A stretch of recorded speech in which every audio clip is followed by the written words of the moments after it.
अस्सलाम वालेकुम, मेरा नाम है ज़ुहैब भट्ट और ये है प्राइम मिनिस्टर ऑनलाइन नहीं बनाम सरकार। बिस्मिल्लाहिर्रहमानिर्रहीम। इय्याका नअबुदु व इय्याका नस्तईन।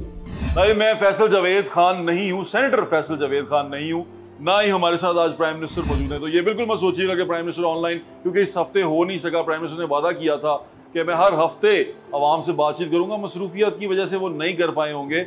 ऑनलाइन वो रहते हैं और तकरीबन 3-4 घंटे की वो ट्रांसमिशन होती है, रिकॉर्डेड ही सही पर होती है, और प्राइम मिनिस्टर लोगों से बातचीत करते हैं, उनके मसाइल सुनते हैं। तो मैंने सोचा कि लोग अक्सर शिकवा करते हैं ना अपोजिशन वाले के, यार वो सारी रिकॉर्डेड कॉलें होती हैं और फैसल जावेद साहब पहले फ़ोन सुन के कहते हैं ये सवाल नहीं पूछना, ये नहीं पूछना, इसका नाम नहीं लेना, किसी की शिकायत नहीं करनी। तो मैं कहा यार हम खुद प्राइम मिनिस्टर की हेल्प करें क्योंकि हम उनकी आंखें कान हैं और हम प्राइम मिनिस्टर को पाकिस्तान के अवाम की तमाम बातें पहुँचाना चाहते हैं और पहुँचा रहे हैं। तो प्राइम मिनिस्टर साहब, मोहतरम प्राइम मिनिस्टर इमरान खान साहब, ये प्रोग्राम असल में आपके प्राइम मिनिस्टर ऑनलाइन का हिस्सा है, लेकिन इसकी एक ख़ास बात है। ख़ास बात ये है कि प्राइम मिनिस्टर आपकी बात सुन लेते हैं, समझ लेते ना, सुन लेते हैं। हम आपकी बात सुन के सुनेंगे नहीं, जो आपका प्रॉब्लम होगा उसकी जड़ तक जाने की कोशिश करेंगे और कोशिश करेंगे कि रिलीफ ज़रूर मिले, क्योंकि ये प्राइम मिनिस्टर ऑनलाइन नहीं है।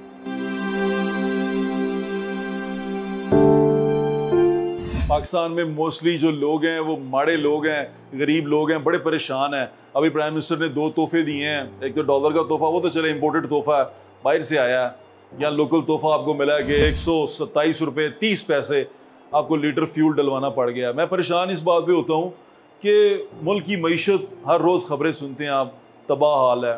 शहर में अमन व अमान की सूरत हाल तबाह हाल है। शहर में कीमतें जो हैं, महंगाई है, वो आउट ऑफ कंट्रोल है। कोई भी चीज़ कंट्रोल में नहीं है। फिर भी हुकूमती तर्जुमान टीवी पे आते हैं और वो खुली कचहरियाँ लगा रहे हैं, हम ये कर रहे हैं, हम वो कर रहे हैं। तो दिल को बड़ा दुख होता है कि यार ये इतनी तकलीफ़ के बावजूद ये इतना मुस्कुरा क्यों रहे हैं। वो गाना सुना ना आपने, तुम जितना जो मुस्कुरा रहे हो, क्या गम है जो छुपा रहे हो। असल में गम ये छुपा रहे हैं हमारा, खुद मुस्कुरा रहे हैं और हमारा गम छुपा रहे हैं। तो आज के दिन क्योंकि ये प्राइम मिनिस्टर ऑनलाइन नहीं है, ये बनाम सरकार है, तो मैं एक स्टोरी आपके सामने लेके आया हूँ। समझ लें ये कॉल है, सुनने दिल रखने वालों के लिए ये कॉल है। एक बच्चा है, उसकी उम्र 13 साल है, 11 से 13 साल है। वो बेचारा बिल्कुल ठीक था। 8 साल की उम्र में उसको एक बीमारी जुनसी हुई और उसका गरीब बाप वो बीमारी डायग्नोज ही नहीं करवा सका कि उसको बीमारी क्या है। और वो बच्चा दिन ब दिन अपनी ज़िंदगी को खोता जा रहा है अपने हाथों से। क्योंकि मुझे कहते हुए भी आ रहा है कि आपको जब किसी के बच्चे के बारे में बात करें, आपको अपने बच्चे याद आते हैं और आपके दिल को हाथ पड़ता है कि यार मैं किसी के बच्चे के बारे में बात कर रहा हूँ। और ये जो लोग जिन्होंने वादा किया है इनके लिए, इनका हाथ बनने का, इनका सहारा बनने का, जो इन्हीं के पैसों से वहाँ बड़े बड़े ऐवानों में बैठे हैं और इन्हीं के लिए जो ताकत उनको मिली है, इंजॉय कर रहे हैं, उन तक इनकी आवाज़ ही नहीं पहुँच सक रही। इनकी आवाज़ आप तक पहुँचाते हैं हमारे दोस्त हैं, हमारे भाई हैं बड़े प्यारे। उनके बेटे की क्या सूरत हाल है, ज़रा जाके देखें। अस्सलाम वालेकुम, क्या नाम है आपका? अब्दुल शकूर नाम है। अब्दुल शकूर साहब, ये आपका बेटा है? जी सर, ये मेरा बेटा है। क्या हुआ इसको? डॉक्टरों ने तो यही बताया टाइफाइड हुआ है। क्या आपके बेटे के जो पैदाइशी टीके होते हैं, जो टाइफाइड का टीके होते हैं, तमाम टीके, हिफाजती टीके, इसको लगे हुए हैं? वो सब लगे हुए हैं। फिर उसके बाद ये हमने ना, सबसे पहले हम लेके गए इसे चिल्ड्रन हॉस्पिटल में। ठीक है। वहाँ डॉक्टरों ने टेस्ट किए हैं। ठीक है। हमें उन्होंने जो बताया कि इसे टाइफाइड हुआ है। ठीक है। उन्होंने तकरीबन 1 महीने की दवाइयाँ लिख के दी हैं।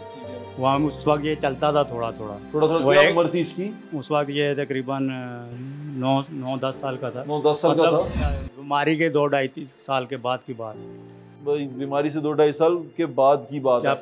हल्का हल्का गिरना ये शुरू हुआ है। ये की छोटी उम्र से सही चलता था, खेलता था, ये पढ़ता था। अच्छा, ये आपने इसकी तस्वीर भी मुझे दिखाई? हाँ जी, ये 8 साल के बाद से ये मसला हुआ है। अच्छा। मैं पर डॉक्टर यही कहते रहे हैं ये ठीक हो जाएगा। तो आप घबरा गए होंगे कि ये क्या हुआ इसे एकदम? वो तकरीबन मैंने ना इस पे कुछ कर्जा लेके अपने पास से 2.5-3 लाख रुपए लगाया है। अच्छा। 2.5-3 लाख मेरी फाले की बीमारी पे लगा है। अच्छा। मेरी भी टांग सही नहीं हुई है। क्या करते क्या? मैं ये लिबर्टी में ना 23 साल काम किया है।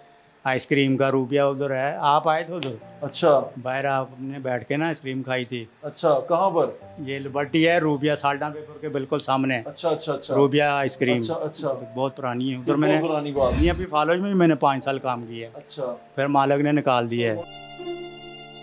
आपका जरिया आमदन क्या है, कैसे? अभी मेरा एक बेटा है, अच्छा, वो बस कमाता है 18-19 हज़ार। उस पर हम कुछ मैं मतलब अपने रिश्तेदारों से कर कुर के, क्योंकि इस पे इसका महीने का 10-12 हज़ार का खर्चा है। आपके बेटे की ये बीमारी के बारे में आपको पता चला तो आप किसी अच्छे डॉक्टर पे लेके गए इसको? प्राइवेट भी हम लेके गए हैं। अच्छा, 3-3, 5-5 हज़ार फीसें भी तो हमने क्या दी कहा हैं। उसने? उन्होंने कहा जी ये दवाई दें, इतने महीने दें, ठीक हो जाएगा। अच्छा, दवाइयाँ देते, महंगी से महंगी दवाई इसको हमने दी है, मालिश की है। आपको इसका हल क्या थेरेपी नजर आया? कराई। क्योंकि अभी तक हमें इसकी बीमारी के बारे में पता नहीं चल सका। आपको पता चला इसकी बीमारी के बारे में? अब मैं तो उन्होंने यही इसकी बताया, हड्डी टेढ़ी है। अब मैं सर्वो से, हमें ये जो बड़ा प्रोफेसर डॉक्टर है उसने ये बताया इसके पट्टे और हड्डियाँ वीक हो रही हैं। मैंने उनको रिक्वेस्ट भी की है मैं सही से आप इधर यहाँ दाखिल करें, उन्होंने दाखिल नहीं किया। आप डॉक्टर की जिसके पास ले गए उसने अभी तक आपको कुछ खुल के बताया नहीं? नहीं, तो फिजियोथेरेपी क्यों करवा रहे हैं आप? उसने कहा इसका फिजियोथेरेपी से ना वेट कम होगा। वेट बढ़ना शुरू और हो जो गया। इसके पाँव ना मुड़ रहे हैं, ये मुड़ेंगे नहीं, सीधे अच्छा, रहेंगे। इसका मतलब कोई बड़ी सख्त बीमारी है जो आपके बेटे को हुई हुई है? ये बस अचानक भी हो गया, पता नहीं चला। वैसे ठीक था क्योंकि जो बिल्कुल तस्वीर ठीक। जो सी है हाँ जी, बिल्कुल वो ठीक हम था। टीवी पे भी आप ये देख सामने रहे हैं। घर है, अच्छा, मुस्लिम के घर जाता था, पढ़ता ये था, पढ़ता था। बात ये- करता है माइक उसके आगे माइक- करें। क्या हाल है बेटे आपका? कौन सी क्लास में पढ़ते हैं? 2 टू क्लास। क्लास में से छोड़ दिया था फिर आप? जी। तो क्या हुआ बेटे आपको? ये मुझे 8 साल पहले बड़ा बुखार हुआ था, अच्छा, तो ये मसला हो गया, चल फिर नहीं सकता मैं। कमजोरी लगती है आपको? जी। तो अभी इसका मतलब हमने तो इसको भी ये भी देखना है कि इसको प्रॉब्लम क्या है, ये भी जी नहीं सर, पता। जी सर। और आप इसको जहाँ लेके गए हैं वहाँ से आपको भी नहीं पता कि क्या प्रॉब्लम है। हाँ जी, किसी इसका ने मतलब कहा ये पट्टे सिर्फ भी हैं, किसी ने कहा आपको गाइड ही नहीं अभी मसला तक हो सके, आप डायग्नोज ही नहीं कर सके कि बच्चे है। को हाँ क्या जी, है। क्लियर नहीं, इसकी बीमारी का क्लियर नहीं हो रहा। बीमारी क्लियर नहीं हो रही है। आपने मेरे ख्याल से डॉक्टर्स ने भी आपको बताना मुनासिब नहीं समझा शायद। कहाँ कहाँ गए हैं, कौन कोटरोस कौन में से? एक प्राइवेट डॉक्टर है, अच्छा 3000 उसकी फीस है। अच्छा, उसने क्या उनके बताया? पास लेके गए हैं, उसने फीस हमें वापस कर दी जब इसका चेकअप किया है। तो उन्होंने ये कहा इसको ना आप सर्विस में ले जाएं, वहाँ मेरे डॉक्टर जानने वाले हैं, वो इसका इलाज करेंगे। अच्छा, दूसरे तीसरे दिन बाद इसे हम सर्विस में ले गए। उन्होंने इसे मतलब कहा है कि भाई इसका इलाज इधर पाकिस्तान में नामुमकिन है। पाकिस्तान में नामुमकिन है? हाँ जी। नाज़रीन, ये एक स्पेशल केस है। जब आप प्रॉब्लम में हो, तकलीफ में हो, तो आप कोशिश करते हैं कि यार हमारा दोस्त बड़ा कोई, इवन यहाँ तक ये कोशिश करते हैं कि हुकूमत से हमारा राब्ता हो जाए। वो मैं इसका करना नहीं माँ- चाहता था, लेकिन मुझे करना चाहते थे आप हुकूमत से? पहले तो नहीं करना चाहता था, लेकिन जब अब बच्चे को अब बच्चे से अब आगे आपके तो हाथ से बात निकल गई है, तो बच्चे से अब- आगे इज्जत तो बड़ी चीज़ है, लेकिन बच्चे से आगे तो कुछ नहीं है। शकूर साहब की बात आपने सुन ली, उनके बेटे की प्रॉब्लम आपने सुन ली। यकीन माने उस बंदे ने अपने बेटे का डायग्नोस अभी करवाया ही नहीं है कि उसको बीमारी क्या है, उसको पता ही नहीं है। वो जिस डॉक्टर के पास जाता है वो उसको कभी इधर भेज देता है, कभी उधर भेज देता है। उसके साथ उस बच्चे की ज़िंदगी के साथ खिलवाड़ हो रहा है। लेकिन क्योंकि ये प्राइम मिनिस्टर ऑनलाइन नहीं है, यहाँ सिर्फ बातें सुनी नहीं जाती, उन पर अमल करने की भी कोशिश की जाती है। हमारे दोस्त हैं, उसी हल्के से हैं, बिलाल भट्टी साहब, बिलाल असलम भट्टी साहब, वो MPA की टिकट होल्डर हैं वहाँ से। हमने उनको कॉल की और उन्होंने हमारी कॉल पे आए और आके उस बच्चे की जो इयादत भी की और उसकी कफालत करने का भी वादा किया। ज़रा जाके सुने। अस्सलाम वालेकुम बिलाल भाई। जी वालेकुम सलाम। जी अल्लाह का शुक्र। जी जी ठीक बिलाल ठाक। भाई यहाँ से बिलाल असलम भट्टी साहब जिनसे हैं, वो इस हल्के से टिकट होल्डर हैं और यहाँ पर वो पाकिस्तान तहरीक इंसाफ को भी रिप्रेजेंट कर रहे हैं, हुकूमती जमात को रिप्रेजेंट कर रहे हैं। बिलाल भाई, आपके हल्के के लोग हैं, क्या आपको इनकी बीमारी के बारे में कुछ पता था, कोई बातचीत हुई थी? जी बिस्मिल्लाहिर्रहमानिर्रहीम। सबसे पहले तो मैं अरसलान के लिए दुआ कहूँ कि अल्लाह ताला इसे सेहत तंदुरुस्ती दे और ये अपने पाँव पे खड़ा होकर चल सके। मुझे नहीं पता था, आज आपने रब्ता किया तो मुझे पता चला और मैं उसी टाइम सारी अपनी मसरूफियत छोड़ हम आपके के शुक्रगुजार हैं कि तो आपने इधर मैं निकाला। हाजिर हुआ हूँ और इंशाल्लाह ताला मेरी कोशिश होगी कि मैं इस बच्चे के जितना भी पॉसिबल हो सकता है अपनी गवर्नमेंट से या हॉस्पिटल लेवल पे जहाँ पे भी इसका पॉसिबल है इलाज, उसको मैं करवाऊँ इंशाल्लाह। और अभी क्या हेल्प क्या कर सकते हैं आप इनकी? जैसे अगर इनको सरकारी जाना पड़े तो आप इनकी क्या हेल्प कर सकते हैं? देखिए, सरकारी अस्पतालों में जैसे रवायती तौर पे आपको पता है कि वहाँ पे किसी की सुनवाई ज़रा कम होती है, तो इंशाल्लाह ताला इस केस को मैं खुद इसको लुक आफ्टर करूँगा। अगर ये पॉसिबल हुआ इलाज यहाँ पे इसका ट्रीटमेंट हुआ तो हम अपनी गवर्नमेंट से जो इमदाद ले सकते हैं बैतुल माल से या ज़कात फ़ंड से, चाहे वो 50 लाख में हो या करोड़ में हो, इंशाल्लाह ताला हम वो दिलवाएं। नज़र आती है कि कुछ बात बन जाएगी जी। जो तो गवर्नमेंट लेवल पे अगर तो फंड्स का प्रॉब्लम है तो वो इंशाल्लाह ताला मैं करवा लूँगा, वो कोई नहीं पॉसिबल। अगर इलाज इसका पॉसिबल है तो वो मेरे लिए कोई इशू नहीं है, वो इंशाल्लाह ताला हम एफर्ट करेंगे। ये तो माशाल्लाह बड़ी अच्छी बात है कि आपने प्रॉमिस किया है और शकूर भाई, बिलाल भाई आपके साथ हैं। हम कोशिशें करेंगे हम भी आपके साथ रहें और इसको वक्तन फ़वक्तन देखते रहें। ये जवान बच्चा है, इसकी तो अभी सारी आगे ज़िंदगी पड़ी है। और ये मेरे ख्याल से जो मुझे नज़र आ रहा है ना आपके पास बैठ के, ये सिर्फ ये हुआ है इस बेचारे के साथ कि आपने इसको डायग्नोज नहीं करवाया कहीं पर भी सही तरह। क्यों बिलाल भाई?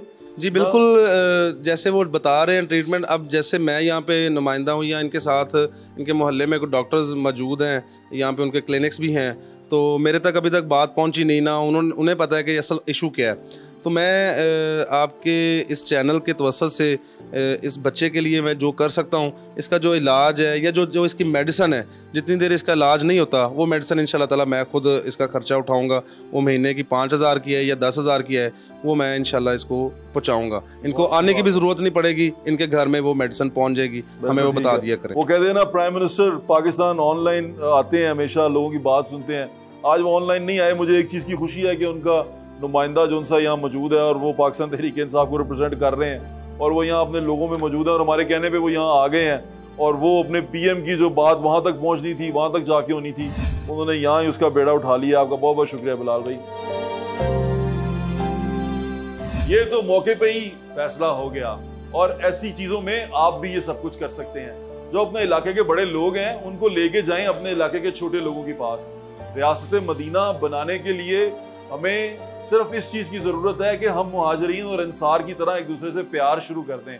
आधे लोग मिलके आधे लोगों को थाम लें, मेरे ख्याल से बड़ा खूबसूरत मुआशरा हम खुद बना लेंगे। फिर हमें किसी झूठे वादे, किसी झूठे नारे की ज़रूरत नहीं पड़ेगी। और यकीन माने अगर हम ऐसा कर लें तो हम किसी भी ऐसी चीज़ के पीछे खड़े नहीं होंगे जो हमें सिर्फ सुहाने ख्वाब दिखाएगी। एक और कहानी आपसे शेयर करने जा रहा हूँ, एक और कॉल आपसे शेयर करने जा रहा हूँ। ये ओवरसीज़ पाकिस्तानी है। हमारे प्राइम मिनिस्टर ने कहा था कि ओवरसीज़ पाकिस्तानी उनकी स्ट्रेंथ है, उनकी ताकत है और यकीनन ये ऐसा था भी। जब इमरान खान गए थे अमेरिका तो वहाँ ओवरसीज़ पाकिस्तानी ने अपनी एक ताकत शो की थी और उनको बताया था कि भाई हम यहाँ उनके साथ हैं। लेकिन आज वही ओवरसीज़ पाकिस्तानी, और एक स्टोरी आपको बता रहा हूँ, इस जैसे हज़ारों लोग हैं जो पाकिस्तान में आते हैं और आके लुट जाते हैं। आते नेक नीयत से हैं, जरा जाके सुने ख्वाजा जावेद साहब किस नीयत से आए और क्या हुआ उनके साथ। जी नाज़रीन, हमारी कौम का असासा और हमारा सरमाया बकौल हमारे प्राइम मिनिस्टर के हमारे साथ मौजूद हैं जावेद ख्वाजा साहब जो एक ओवरसीज़ पाकिस्तानी हैं। अस्सलाम वालेकुम। वालेकुम, कैसे हैं आप? अल्हम्दुलिल्लाह। आज के प्रोग्राम में हमने सोचा था सिर्फ गरीबों की कॉल लेंगे, अमीरों की कॉल इतने अच्छे से, हम तो गंदी जगहों पे गरीबों के साथ बैठ के आए हैं। जी जी। आपको क्या हो गया ख्वाजा साहब? मैं पाकिस्तान में वेलफेयर का काम करना चाहता था। अच्छा। गरीब और यतीम बच्चों के लिए सहारा बनना चाहता था। अच्छा। इसलिए मैं वहाँ कई पाउंड कई साल तक जमा करता रहा हूँ। कितने अरसा रहे हैं बाहर? 50 साल में बाहर रहा हूँ। ये बताएं यहाँ कौन सा नेक आदमी टक्कर गया आपको, क्या हो गया? बस सारे ही बदकार ठग किस्म के 3 गिरोह टक्कर गए हैं। एक गिरोह ने तो बिल्कुल हद ही कर दी, उसने कहा ये ज़मीन है, अच्छा। आप इसमें मस्जिद बनाएं और यतीम खाना भी बनाएं, ये तकरीबन 6 करोड़ रुपया दे दें। मैंने 6 करोड़ उनको भेज दिया। ज़मीन आया तो पता चला कि ज़मीन दरिया में है, ज़मीन उस पर ना मस्जिद बन सकती है ना यतीम खाना। 6 करोड़ आपने भेज दिया? अदील बड़ाइच ने 6 करोड़ ले लिया। उसका क्या करता है? प्रॉपर्टी का काम करता है। तो कैसे आप किसी को जाने बगैर इतने पैसे नहीं जाने नहीं, उसका मेरा एक वाकफ था हाफिज अरशद। अच्छा। उसके वो वाकफ थे, वो यहीं में रहता था। मैंने कहा हाफिज कुरान है, हमने मस्जिद बनानी है तो यहाँ काम ये भी करेगा। उसने मुझसे पैसा लेके ना उसको दे दिया। अपने दिल में मस्जिद बना ली होगी। लेकिन दिल में भी वो कुफर की मस्जिद बनाई है। मस्जिद ज़रार उसने दिल में बनाई थी। मस्जिद के पैसे गए वो तो गए। तो दूसरा उनकी तामीर के लिए मैंने 10 करोड़ 70 लाख में रखा था। वो मेरा ही दोस्त कहने लगा यार तेरी ज़मीन तो गई है, जब मिलेगी तो वो तुम पैसे मुझे दे दो, मैं इस्तेमाल कर लेता हूँ। मैंने कहा ठीक है, 25 साल पुरानी दोस्ती है। अपने 25 साल पुराने दोस्त जी, 25 साल पुराने दोस्त को, जिसको मैं लंदन में ले गया सैर कराने के लिए भी। नहीं, आपने कोई लिखित पढ़त की? मैंने अब मेरा कोई दोस्त है, वो मुझसे बहुत ज्यादा अमाउंट मांगता है, जो मेरे लिए बड़ा मुश्किल है देना। लिखित पढ़ता आप ही हो जाए। मैंने पैसे लीगली टैक्स पे करके मैंने यहाँ भेजे हैं, उनके सर्टिफिकेट हैं बैंकों के। लेकिन उसमें आपने क्या शो किया है कि ये पैसे मैं इसको मैंने क्यों दे रहा हूं? यही कहा दिया कि ये मैं प्रॉपर्टी खरीदनी है और वो ऑर्फन हाउस बनाना है। आप क्योंकि ब्रिटिश सिटीजन हैं, जी जी, आप अपनी अदालत को लिखें कि मेरे साथ पाकिस्तान में फ्रॉड हो गया है। ये पहले पाकिस्तानियों को तो बताऊं, बाद में बरतानिया से पहले पाकिस्तान। अरे ये बड़ी मजेदार स्टोरी है। यहाँ पर ना ट्विस्ट है एक, हाँ। ये है कि वो जो बंदा है वो इनका 25 साल पुराना दोस्त है। एक तो वो इनके यतीम खाने के पैसे खा गया है, दूसरे मेरे मकानों पे कब्जा कर लिया है। हाँ, ये जहाँ बड़ी मैं स्टोरी रहता है। हूँ। अच्छा, मैं यतीम खाना बनाने आया था, मैं खुद यतीम हो गया। अपना घर भी गया, अपना घर भी गया और सब कुछ, पैसा भी गया, घर भी गया। आपका साथ नहीं देती एडमिनिस्ट्रेशन। हमारा ये अलमिया है, जो एक लफ्ज़ बोला जाता है कि पब्लिक सर्वेंट, पब्लिक के जो है ना ये मुलाजम है, लेकिन इनका रवैया है वो इस तरह का होता है। आप बादशाह सलामत हैं।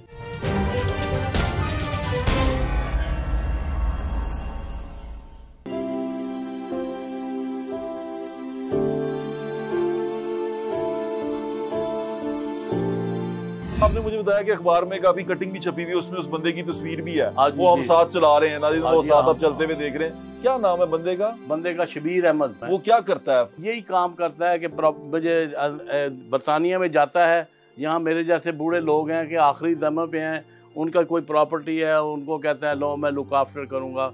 इसी तरह के और भी केसेस हमारे पास आए हैं। अच्छा, मैं ये बड़ा परेशान होता हूँ कि यहाँ कागज कैसे बन जाते हैं जी। पाकिस्तान में तो बन नहीं जाते हैं, ये पाकिस्तान में बन जाते हैं। अच्छा, अब आपके जिस मकान में वो काबिज हुआ है वो कहाँ पर है मकान? DHA में भी कागज बना लिए हैं उसने, कागज बना लिए हैं? कागज बना लिए हैं और लिखा है कि मैंने तुमने 13 करोड़ 70 लाख रुपया कैश दिया। मैंने कहा वो तो पूरा ट्रक भर जाता है इतने पैसों से। पूरा 13 करोड़ 70 लाख रुपया कैश लेके आया था। किस दौर में, किस साल की बात कर रहा है वो? ये इसी पिछले साल, क्यों जी, पिछले सालों की बात है। ओए होए होए।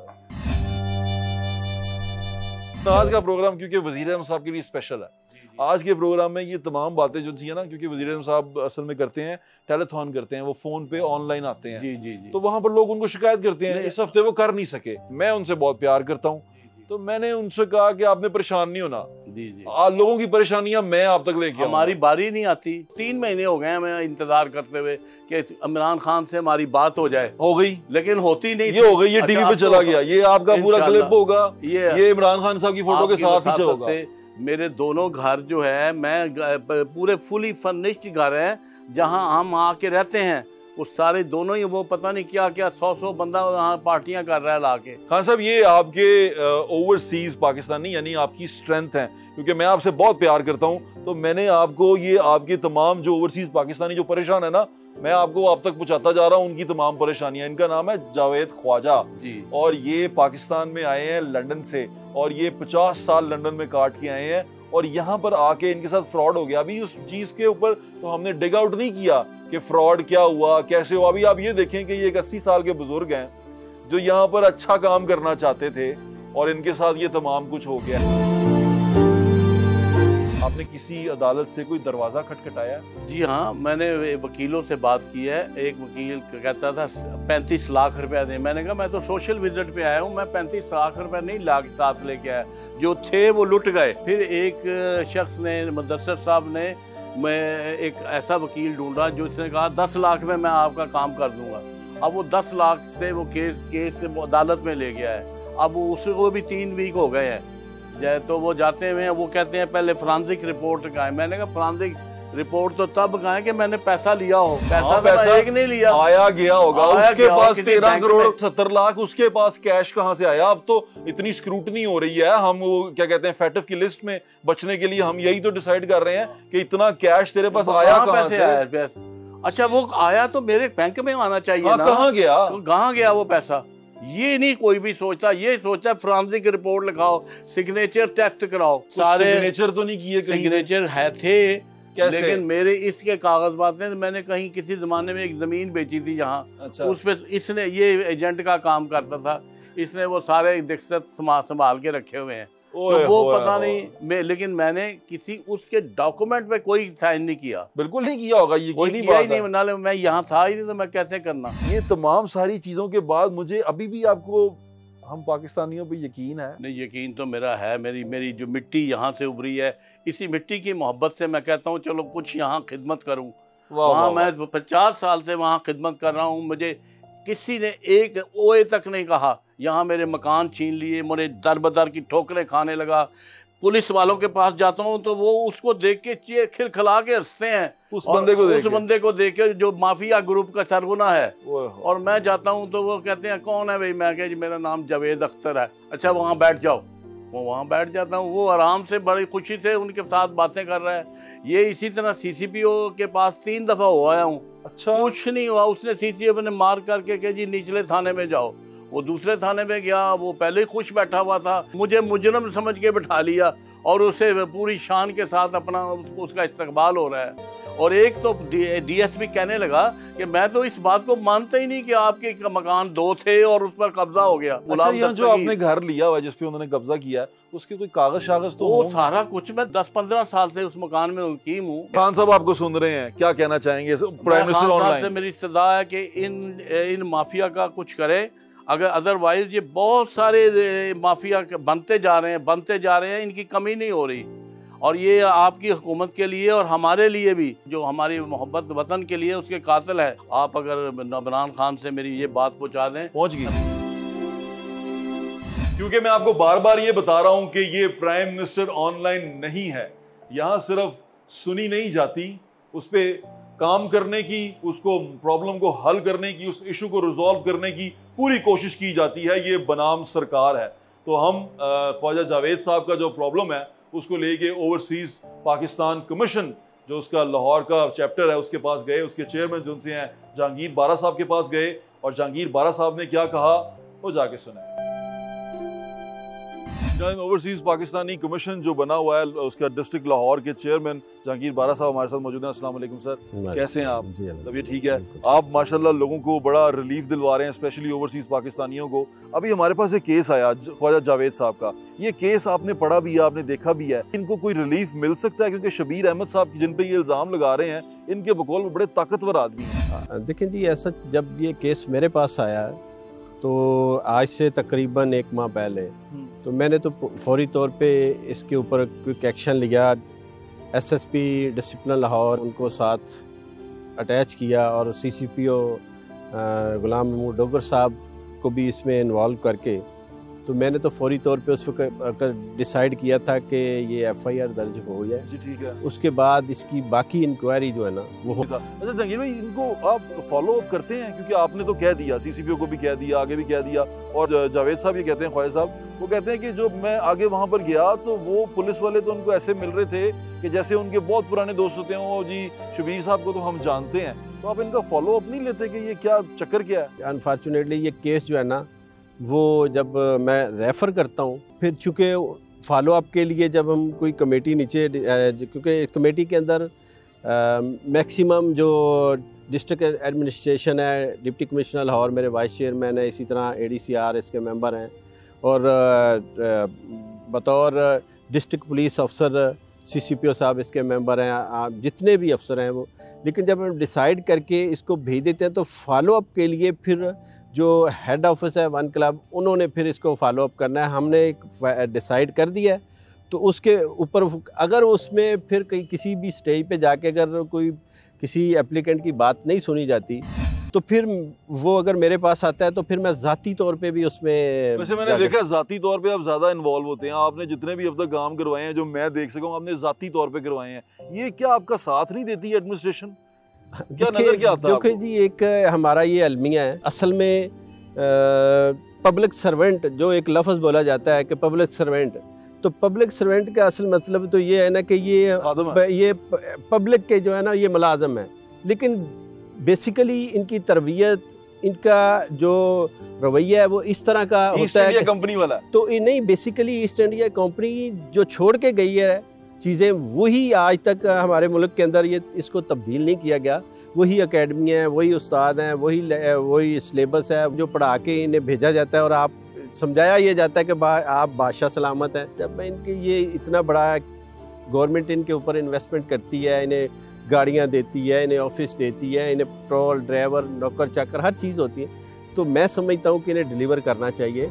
और ये अगर ये चाहें तो मेरा नहीं ख्याल कि किसी का कोई भी इस मुल्क के अंदर ना किसी की ज़मीन पे कब्जा हो सकता है, बिल्कुल ठीक ना है, ही किसी के साथ कोई ज्यादती हो सकती है। आप बिल्कुल ठीक कह रहे हैं। ये अफसरशाही जो सी है ये हमसे निकल नहीं सकी। अच्छा, आप क्योंकि हुकूमत में हैं, आपके भाई जो से हैं वो MPA भी हैं, आप इस पार्टी के बड़े रूह रवा हैं और गवर्नर साहब आपके बड़े अच्छे दोस्त भी हैं, आप ये बात बताते नहीं। वैसे गवर्नर साहब तो खुद भी आबे पाक में बड़े परेशान रहे हैं अफसरशाही से, लेकिन आप CM को नहीं बताते कि CM पंजाब साहब देखें ये हो क्या रहा है, क्योंकि वो कहते हैं मैं खुद परेशानियां हल कर रहा हूँ। देखिए, चीज़ें वो बताई जाती हैं जो वाज़े ना हो। जी ठीक है। अब ये सारी चीज़ें मैं समझता हूँ कि ये प्राइम मिनिस्टर तक भी पहुँच चुकी हैं कि पंजाब की ब्यूरोक्रेसी जो है ना वो हुकूमत के साथ, जितने भी MP MNA के साथ ताउन नहीं कर रही। एक्शन तो बेसिकली फिर ज़ाहिर है वो खान साहब ने लेना है या चीफ मिनिस्टर साहब ने लेना है। इसका मतलब मैं एक चीज़ ये मान लूँ कि ब्यूरोक्रेसी जो सी है वो पंजाब हुकूमत, CM पंजाब और प्राइम मिनिस्टर पाकिस्तान से ज़्यादा ताकतवर है। इमरान खान साहब ने अपने मुंह से ये कहा कि उनके अपने बहनोई की ज़मीन पे कब्जा था। जी जी। और उन्होंने कहा उसके ऊपर उन्होंने CCPO बदला, लोग बदले और वो इस तरह ब्यूरोक्रेसी को बदलते रहे। अब तो मेरे ख्याल से ये खुली किताब हो गई है, खान साहब के प्राइम मिनिस्टर के मुंह से निकल गया है कि कब्जा माफिया जो है वो ब्यूरोक्रेसी से कई ज़्यादा मजबूत है या फिर उनके साथ मिला हुआ है। आपको ऐसा लगता है कि ये ब्यूरोक्रेसी भी उनके साथ मिली हुई है? मैं समझता हूँ कि जितनी इस गवर्नमेंट के अंदर ब्यूरोक्रेसी को फ्री हैंड दिया गया है कि जी, और इसमें मुदाखलत को ख़त्म किया गया है,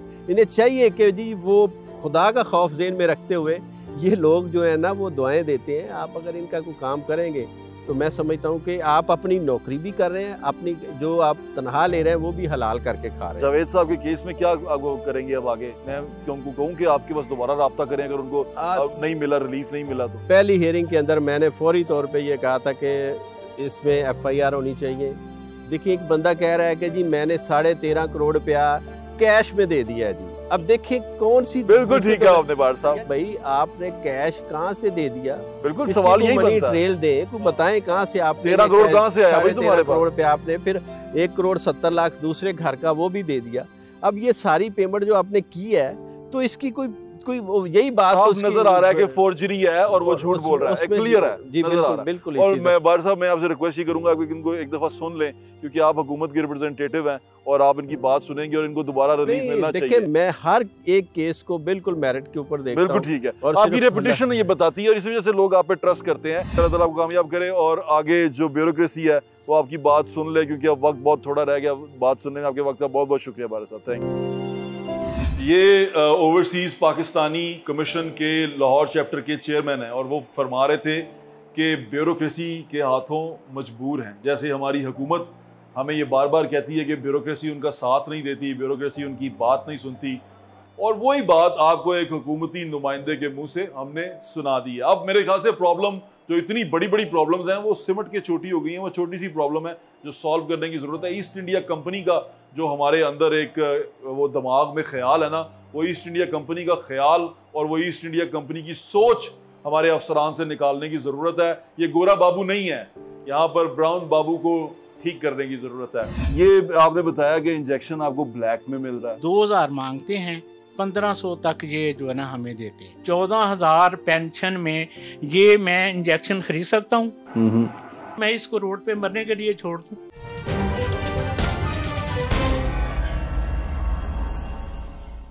नहीं है, ये बनाम सरकार है। तो बनाम सरकार के अंदर एक और स्टोरी आपसे शेयर कर रहे हैं। एक बच्ची है, वकील है और अपने जो उसके वालिद हैं उनका सहारा है, उनकी आंख का तारा है। तो इस बच्ची को पैदाइशी तौर पे इसके गुर्दे जो उनसे हैं वो ठीक काम नहीं करते। डायलिसिस करवाने के लिए जब ये जाती है तो वहाँ पर डायलिसिस के बाद इसको एक टीका लगता है जिसे हेपरिन कहते हैं। वो हेपरिन जो भी इसका एक सॉल्ट का नाम है, इनको वो टीका नहीं मिल रहा। वो टीका जो उनसे है वो कुछ अरसे से शॉर्ट है, तो सरकारी सतह पे भी शॉर्ट है। लेकिन हम इस तरह के लोग हैं, हम किस तरह के लोग हैं, जरा जाके पहले ये कहानी देखें। पाकिस्तान के अंदर जब आप जिंदा रहने की कोशिश करते हैं ना, तो जिंदा रहने की कोशिश में आप बहुत सारे लोगों के हाथों ब्लैकमेल हो जाते हैं। जब आप ब्लैकमेल हो जाते हैं तो आपकी मजबूरी का फ़ायदा उठाते हैं। यहाँ पर हुकूमत शायद कुछ भी ना कर सके, हुकूमत का काम है करना, इसके लिए उन्होंने एक ड्रग रेगुलेटरी अथॉरिटी भी बनाई हुई है कि वो इसको चीज़ों को कंट्रोल करें। जब ये लोग अपना काम ठीक तरह नहीं करते तो फिर वो लोग सर उठाते हैं जो ज़ख़ीरा अंदोज़ी करने के बाद चीज़ों को महंगे दामों फ़रोख्त करते हैं और वो उस पर नाजायज़ मुनाफा कमाते हैं। वालेकुम सलाम। क्या हाल है आपका? अल्लाह का शुक्र। ठीक ठाक है। क्या आनम, आपको प्रॉब्लम क्या है? मुझे रीनल फेलियर है सिंस बर्थ। मुस्तकिल इलाज क्या है इसका? जब तक ट्रांसप्लांट नहीं होता तब तक मैं डायलिसिस में हूँ। हाँ, ये आपके लिए प्रोसेस पेनफुल भी है, आपके पेरेंट्स के लिए बड़ा मेरे से पेनफुल। ज्यादा इनके लिए, क्योंकि मैंने तो तकलीफ बर्दाश्त करनी है, ये लोग देखते हैं। औलाद की तकलीफ जो सी है वो बड़ी तकलीफ दे होती है। ये आपने बताया कि इंजेक्शन आपको ब्लैक में मिल रहा है? जी हाँ। अच्छा, ये सर 2000 मांगते हैं, 1500 तक ये जो है ना हमें देते हैं। पिछली दफ़ा मैं ये इस कंपनी में गया था तो उन्होंने मुझे 6220 रुपए में ये मुझे दिया था। अच्छा। अब उनको कॉल करते हैं, कहते हैं जी हमारे पास है नहीं है, बाहर जाएं तो बाहर जो है 2000 से 1500 से कम नहीं है। आपने पूछा नहीं ज़्यादा कीमत क्यों ले रहे हैं? वो कहते हैं जी लेना है तो ले, नहीं तो बाहर चले जाएंगे। अच्छा, इसकी मैं आपको इन्फॉर्मेशन दे दूं अपने सुनने वालों को कि ये 3-4 माह से जो सरकारी अस्पताल हैं उनमें भी शॉर्ट था। उनमें शॉर्ट होने की वजह से लोगों को बाहर जाना पड़ा। जब लोगों को बाहर जाना पड़ा तो ये मेडिकल स्टोर वालों ने तबाही मचा दी। उन्होंने ये 600 रुपये की चीज़ 2000 तक रुपए में सेल करना शुरू कर दी और जब ये 2000 में सेल हुई, ब्लैक हुई, तो लोगों को तकलीफ होना शुरू हुई। आप भी कोशिश करें कि उन फार्मेसीज़ पे जाएं जो फार्मेसी रजिस्टर्ड हैं, जिनको आप पकड़ सकें, और जब कोई ऐसी चीज़ खरीदें कम से कम उसकी रसीद ज़रूर ले लें ताकि आपके पास एक सबूत हो ये दिखाने के लिए कि ये आपको किसी ने महंगे दामों बेची है। आपने सरकारी तौर पे लगवाने की कोशिश की कि सरकारी तौर पे लग जाए? मैं हॉस्पिटल में अवेलेबल नहीं। सर पहला तो मसला है कि इसका है ही ट्रांसप्लांट का मसला है। मुझे इसका डायलिसिस भी नहीं चाहिए, अब मुझे ना इसका ट्रांसप्लांट भी चाहिए। मुझे बताएं कि ट्रांसप्लांट जो सा है जो आप अभी करवा रहे हैं, ये आपने पता किया कि ये सरकारी तौर पे होता है या आपने? सरकारी तौर पे होता है, हाई कोर्ट ने भी इजाज़त दे दी थी। आगे इन्होंने डॉक्टरों ने एक अपना मेरिट यानी इशू बनाया हुआ है कि हमारा बोर्ड बैठेगा, वो फैसला करेगा तो हम आपको इजाज़त देंगे। वो आप चाहते हैं कि डोनर से आप डोनेट करवा लें? डोनर सर भी है, इधर मेरे मोहल्ले का ही है। वो जब हाई कोर्ट ने कह दिया है, वो कहते हैं कि बाज लोग किडनी जो है वो सेल करना शुरू कर देते हैं। सर उससे आप हल्फिया बयान लें उनसे। मेरे पास जो बंदा है, मैं सर आर्मी से रिटायर हूँ। अच्छा। 14,000 रुपये पेंशन है। अच्छा। तो 14,000 पेंशन में ये मैं इंजेक्शन खरीद सकता हूँ?